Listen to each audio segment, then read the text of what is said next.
Plus show. Long live plus, fuck minus. That's true. This is Aliens and Artists, part 2 of our conversation with Dr. Stephen Finley. Scholar, author, professor of religious studies at Louisiana University, specializing in African American religion, and amazing human being. In this episode, we explore Dr. Finley's extended family, the role occult practices like conjuring and magic have played in their history, and how that sits with respect to the pronounced Christian faith in his genealogy. Also, what it's like for Dr. Finley to try and document and preserve the knowledge of these magical practices before the living keepers of them pass away. And last but not least, 3 fates for the glass in my foot. But first, I wonder if we can explore some of your early life history. How does your lived experience inform the work you're doing? Do you have a strange genealogy, or does it anchor in personal passions? I appreciate the question about my life experience and its relationship to my intellectual interests in race, religion, the paranormal, UFOs, and so on. I think it's connected. But I want to say that I've been interested intellectually for 2 decades, since I was a graduate student at Rice University. I'd have to think about whether or not I was interested before then. My earliest memories as a child, Stuart, I would have to say were of Los Angeles.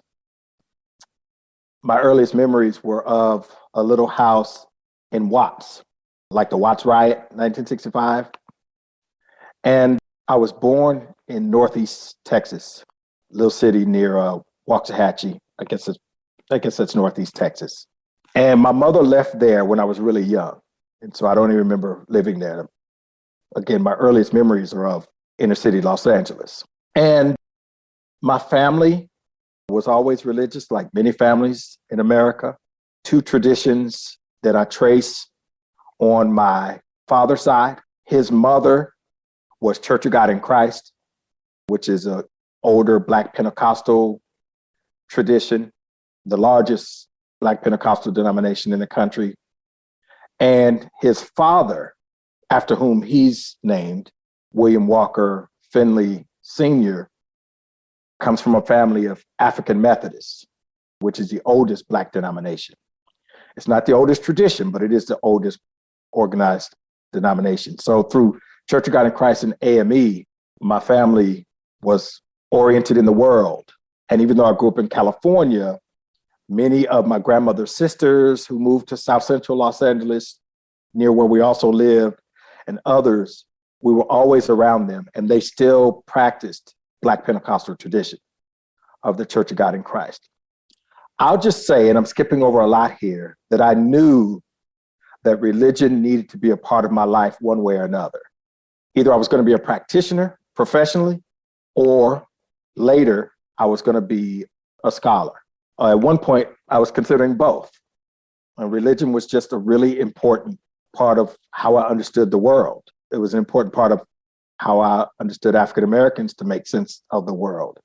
But outside of those Christian traditions, I'm not sure what influenced me, because intellectually, I haven't been very interested in Christian traditions. I've been interested in all the stuff that actually gets obscured by these Black Christian traditions, both in and outside the academy. The majority of what one would probably call the study of African American religion in the academy is Black church studies, overwhelmingly, 95%.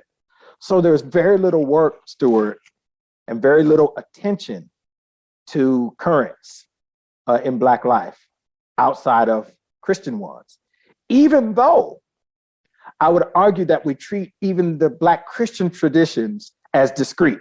I'll tell you what I mean by that. My mother grew up sharecropping. She had 11 brothers and sisters. Her parents were sharecropping. My mother's father had, I think, 8 or 9 siblings in East Texas. And their last name was Ward, W-A-R-T. And so every time I have a chance to visit with my mother, I'm always trying to get more information. You know, why are there all these other wards out there and we don't get together? We don't know anything about them. So all I know are all the wards that come from John Ward, my grandfather. And there are lots of them. But when you think about the fact that John Ward had at least 8 other siblings who are still in East Texas, there are probably hundreds and hundreds of wards in East Texas. There's no family reunion really that brings everybody together. They've started doing something like that in recent years, but it's still mostly the branch of the wards who we didn't talk to. All right. So I asked my mother what that was about. And my mother says, well, my father didn't want us to go around them because they were into all that old Geechee stuff, right? What my mother meant was these Black magical traditions and conjure. And so I was close to one of these other wards, these wards who come from these other branches. His name was Vernon Ward. And we knew him because he was in the military in Southern California. He was in the Marines, which was, near San Diego. And we didn't live that far from there. So Vernon would come visit us when we left Los Angeles and moved to Santa Ana, California, which was south. And Vernon died last year. And when I went to the funeral in Nacogdoches, Texas, I was talking to his sister and I raised this question. And we were talking about why all these wards don't know one another. And I was telling her what my mother said is because my father didn't want them to go around, she's talking about my grandfather, didn't want them to go around all these other wards because they were into all that Geechee stuff. She said, what's Geechee stuff? And I said, well, what I think she meant was all this magic and conjure. And I started talking about it. She said, you know what? Your grandfather was right. And so she started telling me all these folks in her family who would have these back rooms where they were doing all this magical stuff, where the children weren't allowed to go and all this other stuff. And so I find that even in my own family, there's all these magical traditions that were practiced that nobody wants to talk about. And even when I ask about it, people don't want to talk about it. I have to dig and ask people about it. And they're like, you know what? That's right. Just like Vernon's sister did last year after the funeral.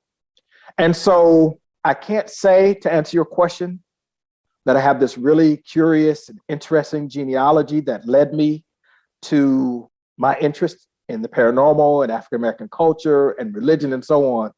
I can say that subsequent to my interest, I've been digging more into my family. And what appears is that there was so much more going on in my family that's related to my interest that now I want to know more about. So I entered that the other way. I was interested first, rather than having been aware of a genealogy in my family. Well, if we wanted to invoke Eric Wargo here, we could make a case for retrocausation. Right, that's right. And I like Eric a lot and his work. So let me say one other thing that connects the paranormal to my family in East Texas, and in particular to Vernon. It was around November 22 that I had a long telephone conversation with my cousin Vernon Ward, whom I knew from Southern California, but he was from Nacogdoches, Texas, which is in East Texas. We talked about his family, his marriage, some things I had never known, because again, he lived in East Texas and grew up with all those wards. I grew up in Southern California. I hadn't talked to Vernon for 6 months. And it was in May of 2021 where I had this dream of Vernon. And I've only talked about this a few times, including at Esalen the week before I met you. And I had this dream of Vernon, which was really weird because I don't dream about Vernon. I hadn't even talked to him for about 6 months. I pop up, I look at the clock. The clock says 5:23. I turn around to the side of the bed to where my feet were on the edge of the bed. I grab my phone, which is on a TV tray, like my computer is right now, where my phone was. I look at my phone, and there's a text from Vernon at 5:23. The very moment when I popped up from having a dream about Vernon and looked at the clock, which said 5:23, I then checked my phone, and here there is a text from Vernon, 5:23. That kind of precision had never happened to me before, even though I was already convinced intellectually that this stuff was real, these coincidences. And the text said something about he was fighting for his life. He had cancer that had metastasized throughout his body. And that was probably the reason for the communication. But again, just the triangulation, I think I can call it, between dreaming about him, waking up from that dream at that precise moment, seeing the clock. It was 5:23 in the morning, looking for my phone, checking my text. There's a text from him at 5:23 in the morning saying he was dying.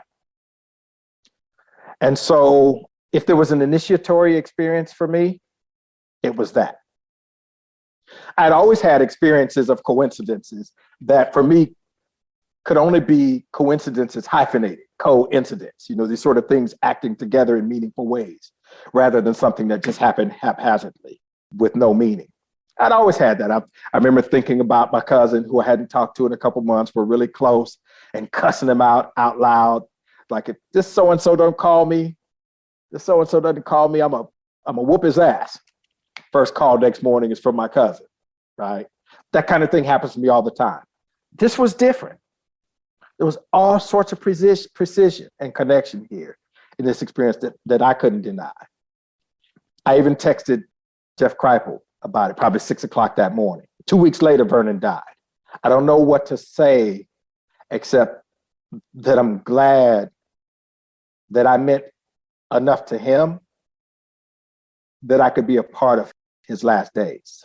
And that means something to me, because how else does this stuff appear across these multiple media? The dream, the clock, the text, unless he saw us in some ways as connected and our relationship as significant. That's all I really have to say about that, except that to me, that was sort of an initiatory experience. And I'd always had little experiences that to me happened so often as a regular part of my life that they couldn't be coincidence, but nothing like this. We were half making light of retro-causality as a factor, but taking in the big picture, you as a scholar of esotericism, the magical tradition running through your genealogy, have you been able to learn more about what those paths and practices were, how those works and lineages were applied or cultivated? I don't know anything else about it. I can only say that I look forward to future opportunities to sit down with some of these relatives in East Texas who are also Christian, and so they don't want to talk about it necessarily because this is devil stuff. So when my cousin, who's Vernon's sister, said my grandfather was right, she didn't mean that he was just right in terms of these things going on in my family, these conjure traditions. He was right also in not wanting to be around it because it was evil. That's the way she understood it too.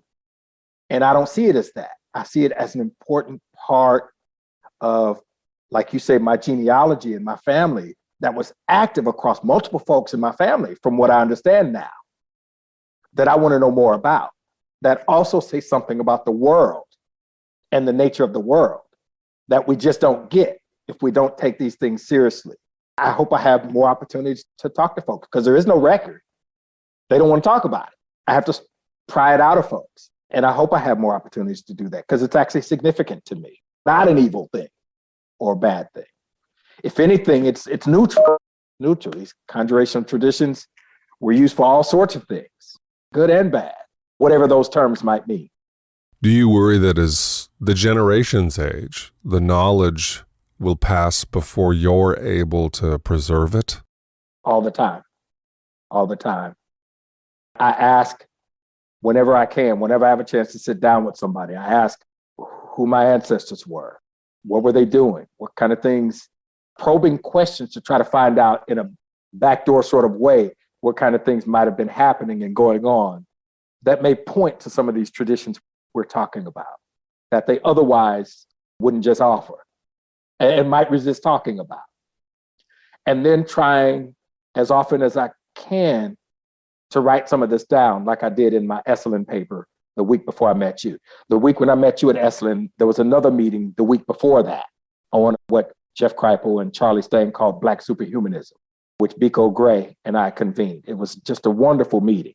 And I talk about Vernon as a way of entering this conversation about Black superhumanism. And I say something like, when I had this text conversation with Jeff Kripal at about 6 a.m. in the morning, by the way, because remember, the text was at 5:23, and I actually called Vernon about 5:30 in the morning, 5:35, somewhere like that. So I called him almost immediately. And it was such a profound experience that I had to text Jeff. And I had this exchange with him about it. One of the things Jeff said was, "You're superhuman." And so I used that as a way of entering conversation in the paper that I wrote on this symposium, Excellent Symposium on Black Superhumanism. And I'm not sure what to make of the conjure in my own family and my experience with Vernon and what that says about the broader world or African-American religion or anything.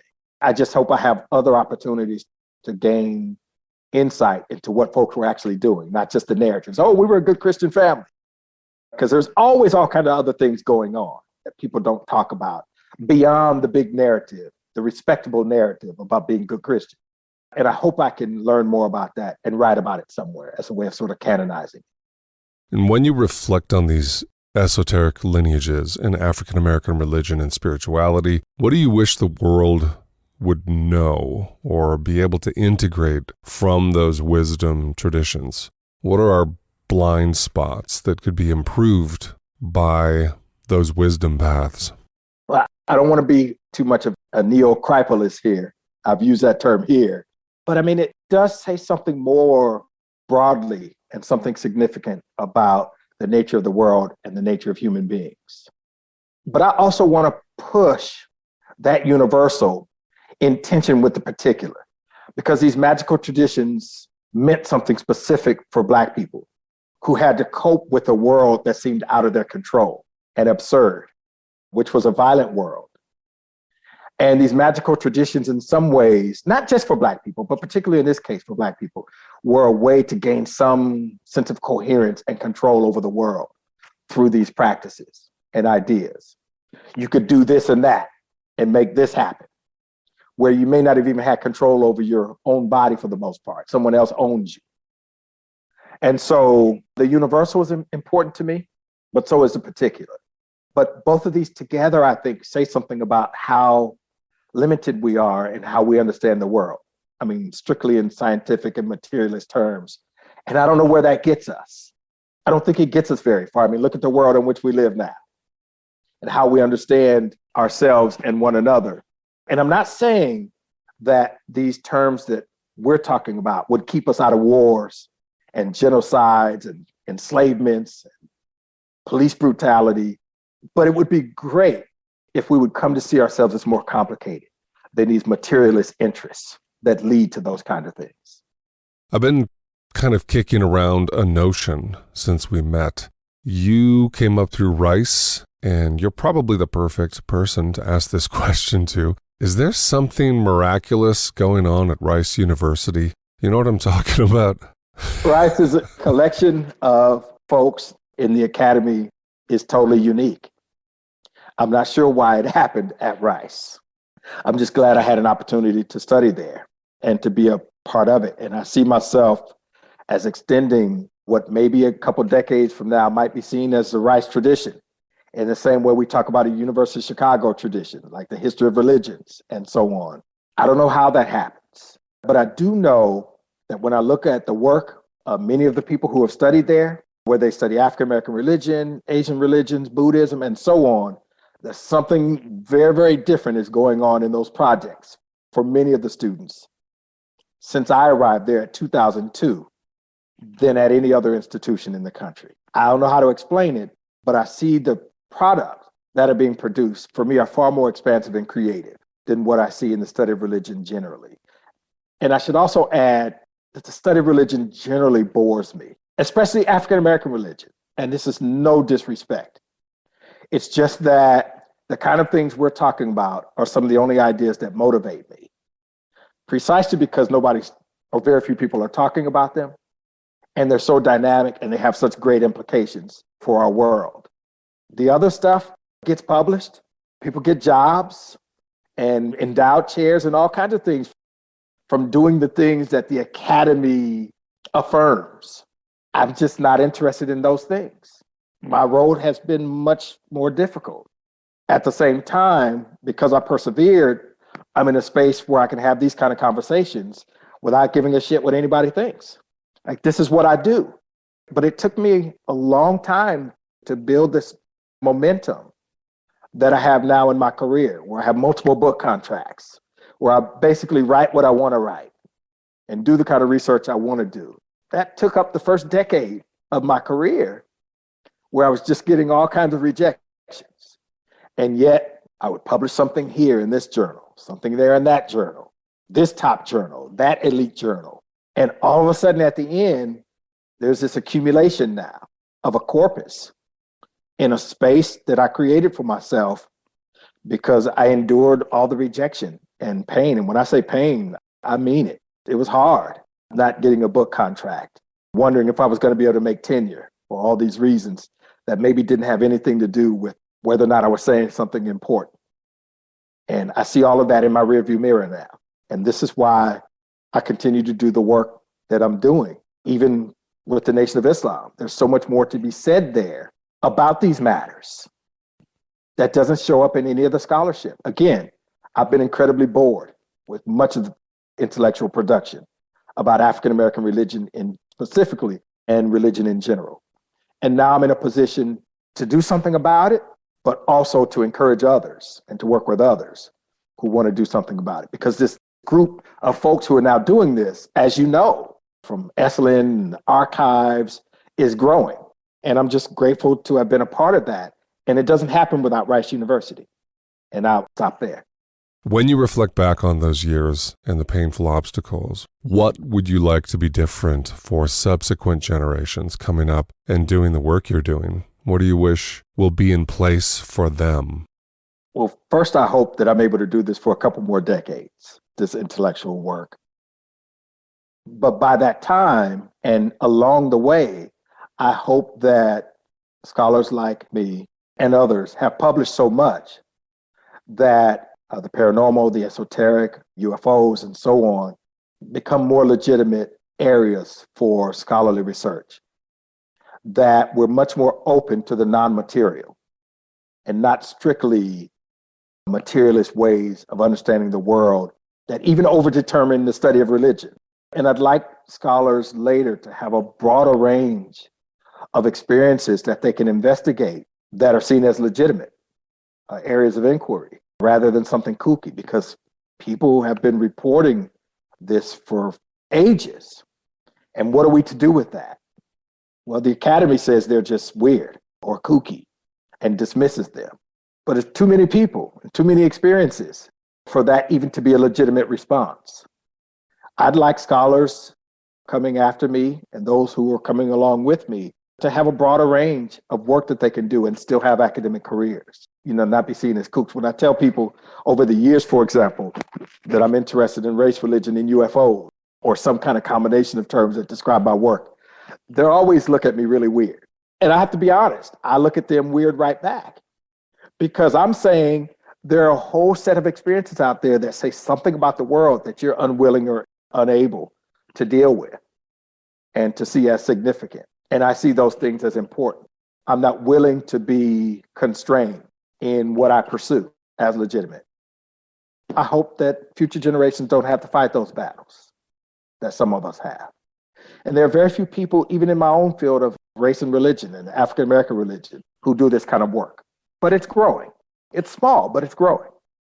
There's an organization called The Long Now, which I think about from time to time. One of their missions is just to get people to feel and think 10,000 years into the future, which initially may seem ambitious or fraught with issues, but it's also just a blip in the larger scheme of things. How do you feel when you sense your way forward into our deep future? Do you feel optimistic or worried or a sense of wonder? And what's there for you? Sure. I wish I could say that I was much more optimistic about the future than I am. I'm just not. I just hope that I'm wrong. That's really all I can say about that. I hope that I'm wrong. Does the concern tether to a particular crisis? Ecological, political, technological, sociocultural? I would say it's all of that, but with respect to America, it's also race and religion. I mean, those are two problems and barriers. And I'm not saying we should jettison each one of those. Again, I'm interested in the universal and the particular. I'm simply suggesting that the way that we have engaged those two collapse more than they reveal and disclose. And I want to see them from the opposite end for what they can disclose about the world. I want to see them as openings for possible experiences rather than closures. That's not how the world usually deploys those particular categories or experiences them. And I want to see them differently. Since 2017, Leslie and Ralph's article in the New York Times, the past 5 years we've felt some tectonic shifts in the realms of UFOs, UAP, and what many term disclosure. Glacier-paced as it's been, do you feel there's a genuine lasting change occurring? What's your sense regarding the public acquiring orientation and belief that the phenomena are legitimate and profoundly important? That's a really important question that I tried to deal with to bring this full circle in the new afterword that I wrote for my book on the Nation of Islam right after the government disclosure about UFOs. It's something like June 21, when the Department of Defense press conference. And I tried to weave that into how the Nation of Islam would respond to those disclosures about UFOs. I think, again, those disclosures can be helpful. I think they can help to legitimize the kind of work that we do. And I think that's happening. And I think you implied that. And I think you're right. I still think they're only partial. It's clear to me from reading some of those reports, the unclassified reports, but also my engagement with these conferences, some of which have been very private, some of which have had members from the intelligence community, that there's so much more going on that the public doesn't know. But I'm still grateful for the shift that you're implying, because I can say, I told you so. I've been doing this work and interested in this for 2 decades now, and especially over the last decade when people were looking at me cross-eyed. And now here the government saying this stuff has been going on for a long time. It's real. We don't quite know what to make of it. I've just been saying, I've been telling y'all so. That's the great section B of this question. You and I and other folks from various gatherings have direct, unmistakable knowledge that the intelligence community is engaged with these phenomena in a way that is totally dislocated from what the farcical public narrative is. The whole notion that so-called authorities are arguing over the ontological status of UFOs in public is utterly absurd. They are over a half a century into an intimate, deep engagement with this enigma. Are you able to maintain equanimity, knowing that the reality behind the scenes in the intelligence community, among experiencers, etc., that reality is so radically divergent from the public narrative? Or is there tension for you in considering that? No, I feel some tension, because here I'm interested in this work, and the academy, like you said, is just so far behind. And yet they're lauded for being so far behind. They're lauded for these materialist paradigms that jettison all the stuff that we're talking about, that people in high places have known for decades was real and quantitative. And I'll just end by saying, I was so happy at the Archives of the Impossible earlier this month to have a conversation with Edwin C May, who I just received an email from yesterday. And he is a nuclear physicist who was involved in the remote viewing research for the US government and the military. Such a charming and intelligent guy. I didn't understand all the language he was using, talking about how remote viewing and precognition and all of these kind of things was related to thermodynamics and information and entropy. And I hope to have future conversations with him. But I'm happy to be able to have those conversations with people who have known and researched and argue that these things have been quantitative facts for decades. It doesn't necessarily help the context. It doesn't shift necessarily the context in which I work, but it does give me a sense of satisfaction, because I'm going to do this work no matter what, even without the Edwin C Mays and the Jacques Valleys and the Jeff Kripals. I'm interested in it, but it does give me a sense of satisfaction. For more information on Dr. Finley, check the show notes. Aliens and Artists is brought to you by the Liminal Muse, offering one-on-one work with me, Stuart Davis. Sessions include transpersonal hypnotherapy, past life regression, abduction, contact with non-human entities, and also contemplative spiritual practices, creativity as an esoteric path, and much more. Click the link in the show notes to book a session or go to theliminalmuse.com.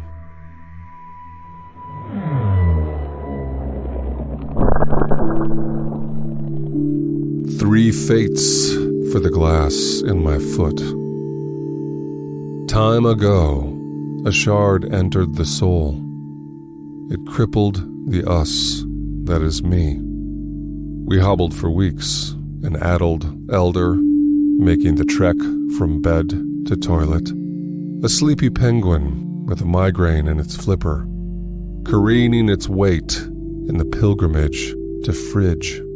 A pendulum descending the stairs, always working to avoid the stabbing pain in the soul, too small to see, just the size to paralyze a man. Then one day we noticed it no more, painless, nimble, a gazelle again. Now I wonder where it went. Three possible fates for the shard in my foot. 1. I imagined it all. No, made it up. I am an inveterate liar. Composer, writer, sculptor, painter, artist, delusional font of story. I could make anyone believe anything. A shard that is not a man that he is not a shard. They are too. So there was no shard. But the pain was real. I spun hurt with the loom of my mind. Borrowed and stolen threads they be. 2. It was expelled by the superior wisdom of millions of skin cells, revolting, pushing the shard inexorably, screaming to that glass other, you are banished from the I that is we. 3, and most likely, it became part of I that is us. We, millions with no other recourse, struck a truce, made a home for the shard, where it lives, no longer menacing nerves, but granted permanent residence within a boundary it violated, injured, and conquered, simply by remaining. It's an interesting thing you notice about the self. There isn't one. Is it too soon? Is it too soon to pop a cap in its ass? To pop a cap in its ass. The pumpkin will grin till compassion kicks in to pop a cap. Is it so hard? Is it so hard to put a kiss on its lips? To put a kiss on its lips. Blow it out into space where it is erased and put a kiss.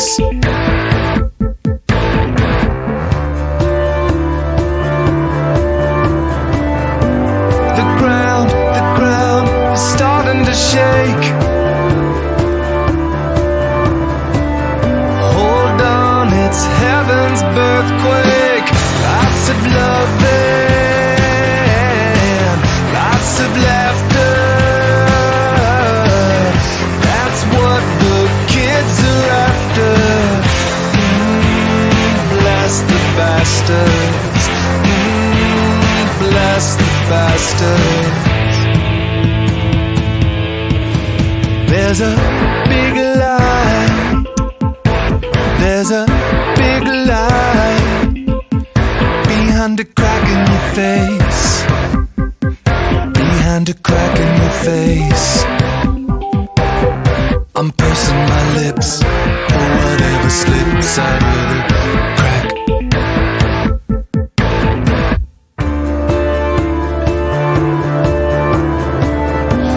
The sky is starting to blush.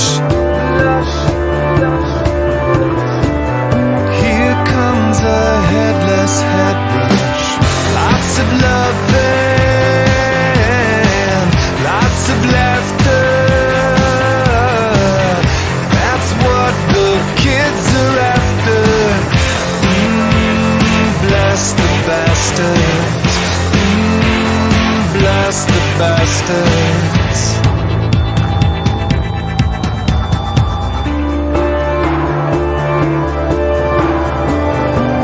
The ground is starting to shake. Hold on, it's heaven's birthquake. The sky is starting to blush. Here comes a headless head rush. Lots of loving, lots of laughter. That's what the kids are after. Bless the bastards. Bless the bastards. Bless the bastards.